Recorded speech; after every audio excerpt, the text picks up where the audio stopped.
We have seen horrific reports of a U.S. missile hitting a girls' school in Iran. I recognize you are at CENTCOM, and this is not your AOR, but can you speak to the process that you at least have at EUCOM for developing targets, what type of protections you have? Based on what I've heard from reporting, the data that was looked at was a decade old, that any person who can get satellite access to Google Maps today can see that this was a school.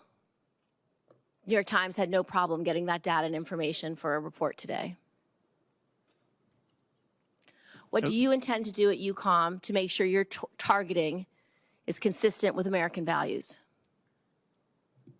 Yeah, Senator, thanks. You know, over the course of my career, I've, as a fighter pilot, I've always done everything I can to avoid civilian harm and civilian casualties. And I would tell you, I'm absolutely committed to that. I know the department is committed to that. And that when tragedies like this happen, it causes us all to reflect and try to improve our processes.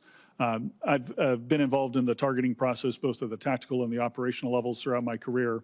And I would tell you, we do have a number of safeguards in the system. You know, every single time that at the tactical level I was going to release a weapon on a target, I was personally making an assessment as to whether there was any chance of civilian harm. And if there was that proportional to the military necessity of striking the target?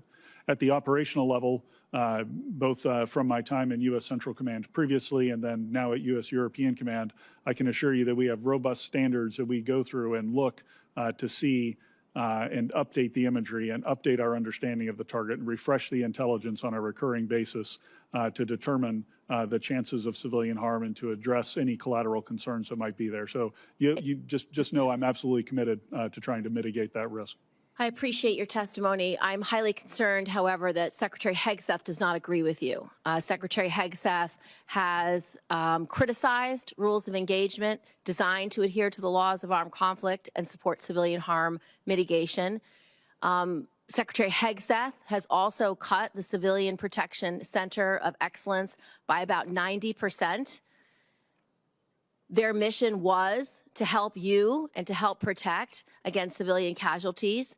So how do these changes by Secretary Hegseth affect your mission, your judgment, and the responsibility that you take so seriously? Senator, they have not affected my ability to prevent civilian harm in any way. It's embedded in the targeting process.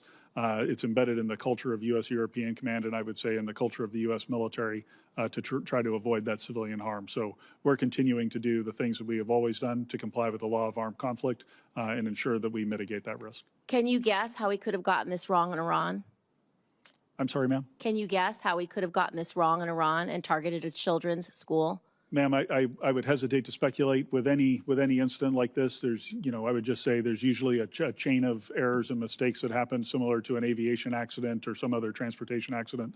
And I would say we just need to let the investigation play out and find all those factors.